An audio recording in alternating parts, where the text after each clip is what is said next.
Bom, meu nome é Marco Antônio Souza Alves, eu sou formado em Direito, mestre e doutor em Filosofia, sou atualmente pesquisador de pós-doutorado, bolsista PNPD da CAPES e professor no Departamento de Filosofia da UFMG e, leciono atualmente disciplinas ligadas à ética e filosofia política.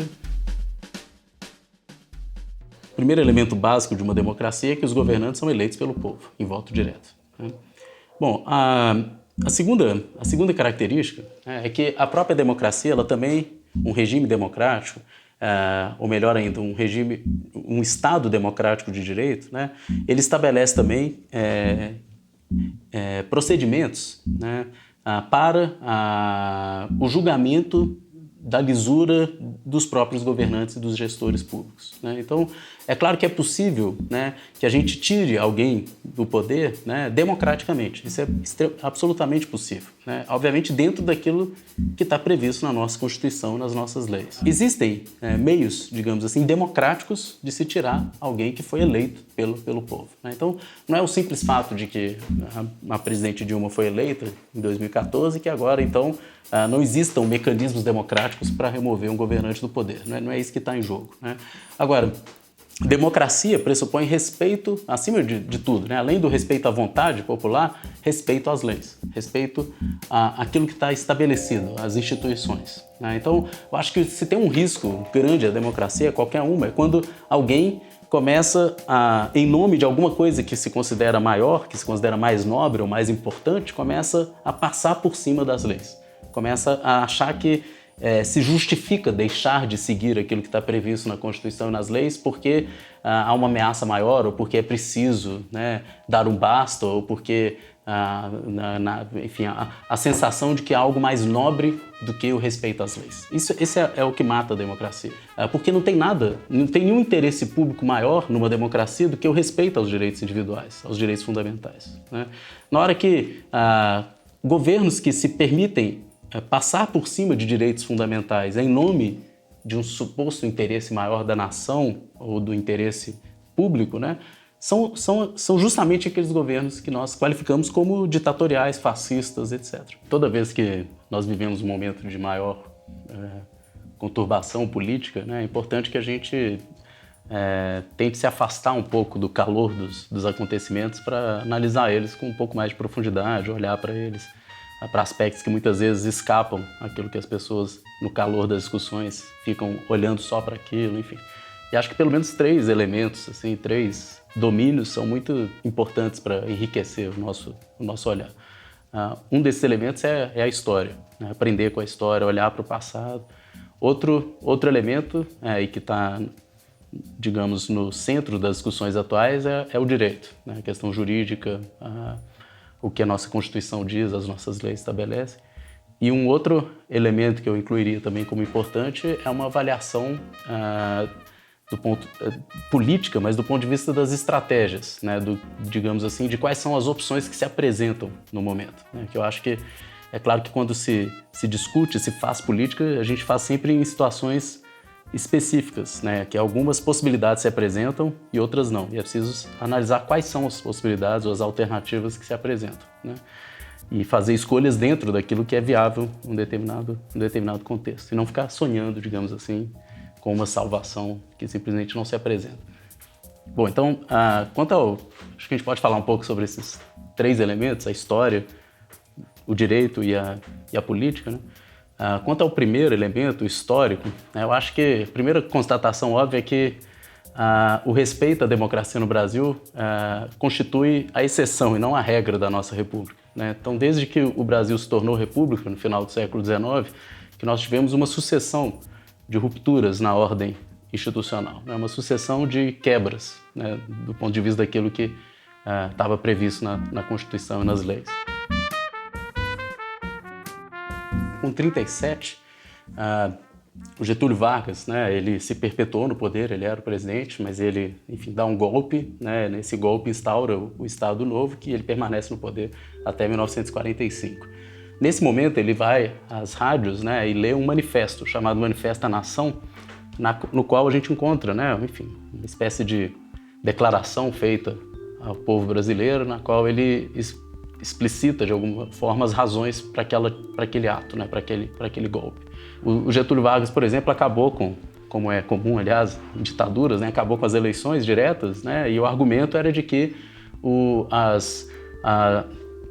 a mentalidade política dos brasileiros ainda não estaria, digamos assim, desenvolvida. Facilmente a opinião dos brasileiros era deformada pelos interesses partidários e que, portanto, ao invés da aprovação popular, né, os governantes deveriam ser escolhidos em função da virtude moral, da pureza moral deles, né? Então, em outras palavras, né, ele dizia que não faria escolhas em função de partidos, mas sim em função da virtude moral dos indivíduos, né? O que nós assistimos, né, depois, durante o Estado Novo, foi um estado de perseguição, né, política sem igual na história do Brasil até então, né? Os comunistas foram perseguidos, liberais foram perseguidos, várias orientações políticas distintas foram perseguidas, todos os partidos foram fechados, né?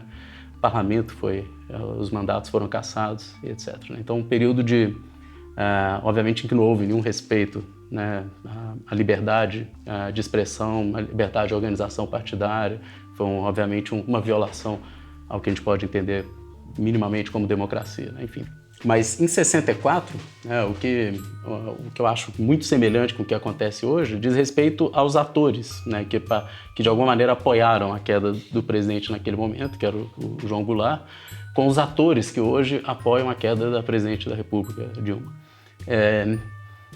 Porque, afinal de contas, em relação aos golpes, né, a gente pode se perguntar como se faz, né, qual a estratégia, né?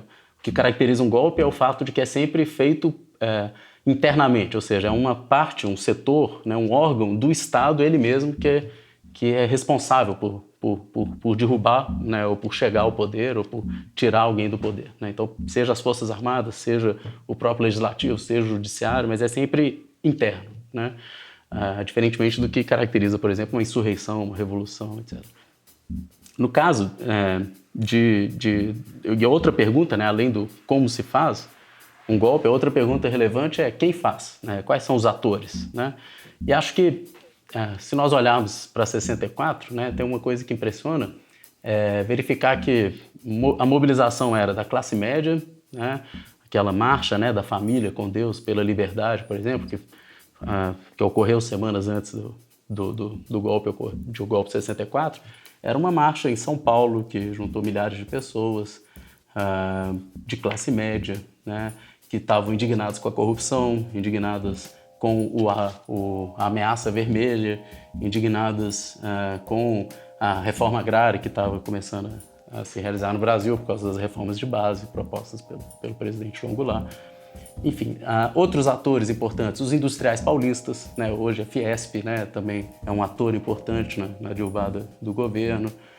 Um outro ator importante é a imprensa, né? Em 64, a imprensa, inicialmente aqueles jornais mais conservadores, que na época era o Globo, né, o Estadão, a Folha de São Paulo, todos estavam fazendo um discurso veemente, sistemático contra o João Goulart. E mais no final, né, quando nós se aproximando mesmo do golpe, aqueles jornais ditos mais intelectualizados ou de centro, que era o Jornal do Brasil, o Correio da Manhã, também adotaram um discurso a favor da derrubada do presidente, né? Tem um editorial famoso do Correio da Manhã, aliás, do dia 31, né, que é intitulado Fora, né, justamente pedindo a saída, né, ou exigindo, digamos assim, a saída do presidente João Goulart. Enfim, então a imprensa então, foi um outro elemento importante. E acho que se a gente olha quais foram então esses atores de 64 e os atores atuais, são basicamente os mesmos. Esses setores que estão apoiando uma queda de um presidente sem fundamentos sólidos para isso, né? Toda vez que a gente abre uma margem para exceção, para uma saída da regra, daquilo que está previsto, nada garante que a gente volte à normalidade institucional na sequência, né? Isso é uma espécie de cheque em branco que a gente dá a alguém, né, em nome de uma causa que a gente considera maior, mais nobre, que parece justificar tudo, mas que depois nada garante que vai haver um retorno à ordem institucional, né, que vai haver um retorno à normalidade. É claro que o impeachment está previsto na nossa Constituição, né, nos artigos 85 e 86 da Constituição. Só que é preciso ter claro que, ainda que o uso do instrumento do impeachment por si só não constitua, obviamente, qualquer tipo de golpe, né, porque está previsto na nossa própria Constituição, é preciso que os requisitos mínimos necessários estejam preenchidos. Ou seja, o artigo 85 da Constituição prevê quais são os crimes de responsabilidade que poderiam dar fundamento a um pedido de impeachment, né? Obviamente, né, as pessoas dizem muito hoje que o impeachment é um processo político, né? Quanto a isso, acho que há muita incompreensão, né? É claro que há um elemento político nesse processo, mas o que há de político nesse processo é o foro, né, o local previsto na Constituição para fazer o julgamento, que é o Senado Federal, né, a admissibilidade pela Câmara e o julgamento pelo Senado, que obviamente é uma instituição política, o Congresso Federal. Agora, os requisitos, né, previstos na Constituição, a discussão sobre o preenchimento ou não deles é jurídica, né? Então, o impeachment permanece necessitando de fundamento jurídico, né, para que se possa dar início a um processo de impedimento do presidente da República. Alguns dos crimes de responsabilidade previstos no artigo 85 da Constituição, eles têm que ser verificados. Algum daqueles crimes, né? Senão, simplesmente não cabe o pedido de impedimento, né? Não há que se falar em julgamento político se falta a base, em julgamento político, se falta a base jurídica para se propor esse tipo de ação. E o que se discute é justamente se há ou não, né, o preenchimento dessas condições para que se possa fazer a abertura do pedido de impedimento, né? Bom, dentro daquilo que está previsto no artigo 85 da Constituição, tem um crime que seria o crime contra a lei orçamentária, contra a lei de orçamento. É justamente sobre esse ponto que a discussão, que digamos assim, grande parte da discussão gira em torno, aí entram as chamadas pedaladas. Aí a gente pode analisar aqui, eu vou tentar fazer isso bem rapidamente, né, porque são três, do pedido que está sendo hoje apreciado na Câmara, né, para o impedimento da Presidente da República, foram três as acusações feitas, né? A primeira acusação, de que a Presidente teria editado, né, uma série, né, de decretos sem autorização, né, permitindo a abertura de créditos suplementares. Essa é a primeira acusação. A segunda acusação é de que ela teria realizado essas operações, que seria vedada pela Lei de Responsabilidade, chamadas de pedalados fiscais.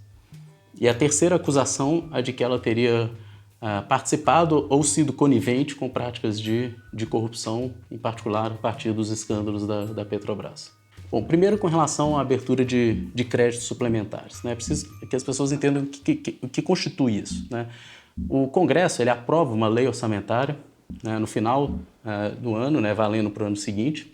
Essa lei orçamentária vincula, né, as ações do governo federal, da Presidência da República, e, obviamente, se a Presidente descumpre aquilo que foi aprovado na lei orçamentária, ela incorre no crime de responsabilidade fiscal por descumprimento da lei orçamentária. Essa é a discussão. A lei orçamentária aprovada é comum no Brasil, ela prevê, e em 2014 não foi diferente, tem um artigo, o artigo 4º, que prevê autorização para o presidente publicar decretos com abertura de créditos suplementares. Então há uma permissão explícita da lei orçamentária do Congresso permitindo o presidente fazer isso. Então abrir esses créditos suplementares por si só não é nenhum desrespeito à lei orçamentária, porque está previsto na lei orçamentária. Bom, o problema é o seguinte, é que essa autorização que o Congresso dá é vinculada ao cumprimento do superávit primário, né? Então eles estabelecem um valor de superávit e o presidente pode autorizar créditos suplementares desde que cumpra o superávit primário, né? Só que, e aí entra a discussão, né? Como que a gente sabe se o governo cumpriu ou não o superávit primário? Existe um princípio da fiscalidade no Brasil que é o princípio da anualidade, né? Essa meta é uma meta anual. Então é só após o término do ano, do período financeiro de um ano, né, é que a gente pode avaliar se o governo cumpriu ou não o superávit primário. O que aconteceu no Brasil? Foram editados vários desses decretos, né? Esses decretos, então, autorizaram créditos suplementares, etc. E aí, dificilmente o governo conseguiria cumprir a meta que tinha sido estabelecida de superávit primário. Chegando o final do ano, o governo, então, discutiu-se no Congresso uma revisão da lei orçamentária, o que, aliás, acontece frequentemente no Brasil.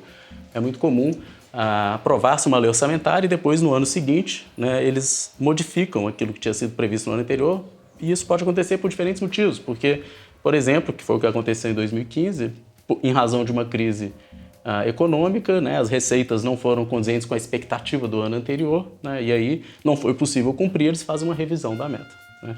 E o Congresso fez isso, ele aprovou, né, uma lei, né, revendo a lei orçamentária do ano anterior, estabelecendo um novo superávit, permitindo um déficit de até 100 bilhões, muito acima do que o que se verificou, inclusive.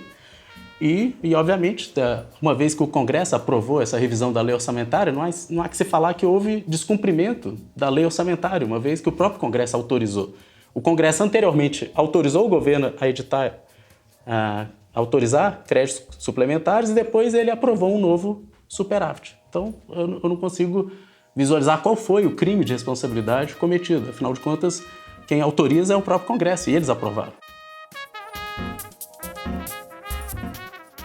Com relação às chamadas pedaladas fiscais, aí é uma outra discussão, porque existe uma vedação explícita na Lei de Responsabilidade Fiscal, que é uma lei de 2000, que diz que é proibido a realização de operação de créditos entre o governo federal e outros entes federativos, e alguns entendem também que com bancos públicos, né?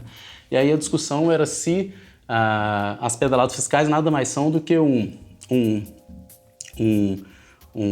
adiantamento, né, que os bancos fazem para garantir o pagamento, sobretudo, de programas sociais, como o Bolsa Família, entre outros, e o repasse do governo, do Tesouro Nacional para os bancos atrasa, então fica um período, digamos assim, em que estabelece um crédito do banco em relação ao governo até que é feito o repasse desse recurso. Bom, a discussão é se esse atraso nos repasses, se isso constitui operação de crédito ou não, né? Bom, em outras palavras, se isso é um empréstimo ou não, enfim. Alguns vão defender que sim, que tem natureza de empréstimo, mas se nós olharmos a definição jurídica de operação de crédito, ela é restrita, né?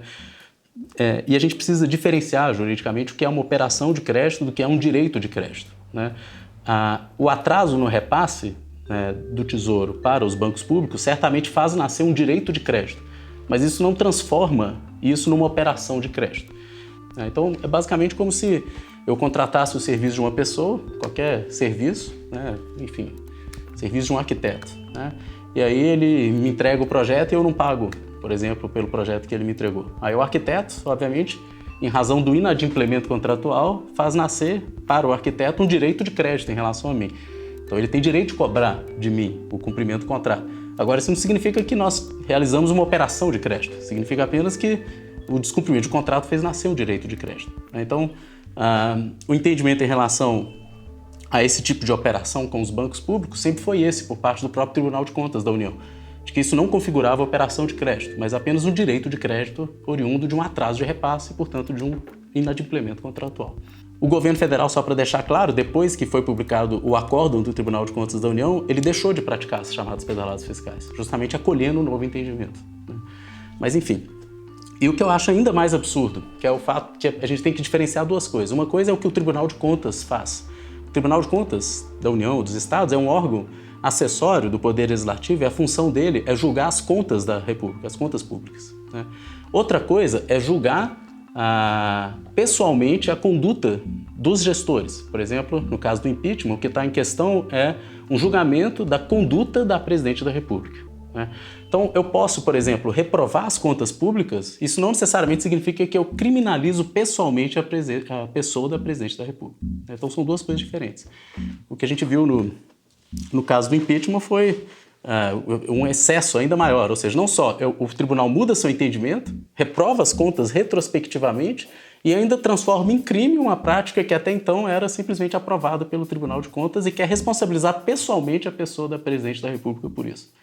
A terceira seria a conivência ou a participação da presidente Dilma nas práticas de corrupção dentro da Petrobras e outras, né? Bom, aí, mais uma vez, né, até agora o que tem de prova em relação a isso é absolutamente irrisório, né? Ou seja, o que existe é uma delação que mesmo assim não envolve diretamente a presidente, é indiretamente, no sentido de que ela saberia ou teria ciência de, etc. Aliás, se a gente for olhar a linha sucessória hoje no Brasil, né, todos estão muito mais diretamente envolvidos na própria delação que está dando origem a esse pedido do que a própria presidente Dilma. Ou seja, na linha sucessória, o vice-presidente Temer, o presidente da Câmara, o Eduardo Cunha, o presidente do Senado, o Renan Calheiros, todos eles, inclusive o presidente do Supremo, que seria o próximo Lewandowski, todos eles foram diretamente mencionados nas delações como partícipes daquelas práticas de corrupção. Enfim, seria... e mais, isso é uma delação, né? Ou seja, não se pode querer impedir o mandato de uma presidente da República que recebeu 54 milhões de votos há pouco mais de um ano, né? Porque alguém disse, né? Ou seja, sem que haja provas maiores disso, né? Enfim, então, e simplesmente dizer que ela deveria saber, né? Aí eu perguntaria, né, qual governante no Brasil sobreviveria a esse tipo de argumento, de que você, ao governar um estado, né, ou gerir a prefeitura de um município, que na sua proximidade, né, pessoas próximas a você cometeram atos de corrupção, logo você deveria saber. Todo mundo sabe que corrupção no Brasil é endêmica, né, ela perpassa todos os órgãos, todos os setores. Querer condenar uma pessoa pela proximidade com a corrupção não tem o menor cabimento no Brasil. Você não vai sobreviver um governante. Eu diria o seguinte, né? Eu não estou aqui querendo questionar as boas intenções das pessoas. Eu acho que muitas das pessoas que hoje querem a derrubada da presidente Dilma, a saída dela, estão movidas com as melhores das intenções, né? Elas realmente acham que é preciso tirar ela de lá porque o Brasil precisa disso, etc., né? A questão que eu coloco para essas pessoas não é colocar em dúvida as boas intenções que elas têm, mas é o risco que esse tipo de opção apresenta. Elas estão querendo dar uma solução que não é uma solução democrática, que não é uma solução que respeita a nossa Constituição, as nossas leis, e que apresenta um risco de abrir um espaço para exceção, né? Um risco para essas figuras de um justiceiro, um salvador da pátria, né? Alguém que se coloca acima das leis, né? E que, uma vez feito isso, nada garante uma volta à normalidade institucional, né? Então, acho que essas pessoas, ainda que movidas pelas melhores das intenções, elas não estão percebendo o risco que um atentado à democracia apresenta, né? E 64, acho que é uma lição muito importante disso. As pessoas apoiaram a queda de Jango, né? E ninguém imaginava que nós iríamos ter 21 anos de ditadura no Brasil. Então, é preciso ter muita cautela, né? É preciso não se deixar levar pelo discurso do não, qualquer coisa, desde que tirem o PT, vale a pena, né? Não vale a pena, né? Quebrar a ordem institucional, passar por cima de direitos fundamentais, né? Nada garante que depois a gente vai simplesmente retomar a normalidade em seguida, né? A gente abre espaço para justiceiros, para pessoas que agem ao arrepio da lei, né? Enfim, nada garante que essas pessoas vão depois simplesmente defender a normalidade institucional. Então, acho que esse risco à democracia tem que ser bem considerado pelas pessoas, que o que a nossa história apresenta, sempre que esse tipo de discurso, vamos dizer assim, de algo maior que justificaria uma tirada de um presidente do poder, etc. Sempre que isso aconteceu no Brasil, o resultado não foi de uma normalidade institucional na sequência. O resultado foi de uma instabilidade muito grande, uma tendência a uma violação ainda maior e mais sistemática aos direitos fundamentais, que é o que aconteceu, por exemplo, em 64, seguido depois, obviamente, de um contexto de perseguição política, etc. Querer abrir mão da democracia em nome de algum ideal maior, supostamente mais nobre, mais elevado, etc., é um risco, e o que a gente vê na história é sempre... isso acaba desencadeando ditaduras extremamente sangrentas, né? Enfim, então, acho que a história nos ensina a ter bastante cautela em relação a esse tipo de solução fácil.